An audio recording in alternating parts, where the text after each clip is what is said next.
New राज coaching classes के इस online व डिजिटल प्लेटफॉर्म पे आप सभी दोस्तों का हार्दिक अभिनंदन और स्वागत है। अगर आप लोग एसएससी की तैयारी कर रहे हैं तो आपके पॉलिटी में एक टॉपिक है महत्वपूर्ण संविधान संशोधन। क्या है संविधान संशोधन? आप कंप्लीट वीडियो देखना, आपको बातें समझ में आ जाएगी। देखना, आज का हमारा टॉपिक है महत्वपूर्ण संविधान संशोधन, इंपोर्टेंट कॉन्स्टिट्यूशन अमेंडमेंट। संविधान संशोधन कौन करता है, किसके पास पावर होते हैं संविधान संशोधन करने के? तो हमारे देश की जो पार्लियामेंट अर्थात संसद के अंतर्गत ये नहीं है पावर की वह संविधान में संशोधन कर सकती है।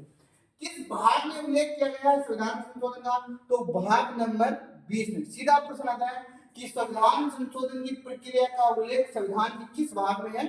तो भाग नंबर 20 में। किस अनुच्छेद के तहत संविधान संशोधन की प्रक्रिया का उल्लेख है? तो अनुच्छेद नंबर 368 में संविधान संशोधन की प्रक्रिया का उल्लेख है। हमने कहां से लिया है संविधान संशोधन की प्रक्रिया? तो हमने दक्षिण अफ्रीका से ली। कहां से ली? दक्षिण अफ्रीका से। संविधान संशोधन की प्रक्रिया का प्रावधान किया गया। इस स्लाइड के अंतर्गत 3 प्रश्न बनते हैं। कौन कौन से प्रश्न देखना कि हमने किस भाग में, भाग 20 में अनुच्छेद पूछे 368 में, और संविधान संशोधन की प्रक्रिया कहां से ली? दक्षिण अफ्रीका से। अब देखो नेक्स्ट क्या है, आप देखना, बात आपको समझ में आ जाएगी। देखो क्या है, प्रथम संविधान संशोधन कब हुआ? 1951 में हुआ। फर्स्ट कॉन्स्टिट्यूशन अमेंडमेंट कब हुआ? 1951 में। इसमें क्या जोड़ा गया? पहले संविधान संशोधन में क्या किया गया? तो इस संशोधन के माध्यम से हमारे देश के अंतर्गत 9वीं अनुसूची को जोड़ा गया। कौन सी अनुसूची को जोड़ा गया? 9वीं अनुसूची को। अब परीक्षा में प्रश्न आता है कि मूल संविधान में अनुसूचियों की संख्या कितनी थी? आप कहोगे गुरु जी 8। कितनी थी? 8। वर्तमान में कितनी है? वर्तमान में है 12। अब देखो, प्रथम संविधान संशोधन के माध्यम से किया क्या गया था? भूमि सुधार करके कानून बनाया गया था। मूल संविधान में अनुसूचियों की संख्या कितनी है? 8 है। वर्तमान में कितनी है? 12। इस प्रकार के अपना फर्स्ट कॉन्स्टिट्यूशन अमेंडमेंट होता है कंप्लीट।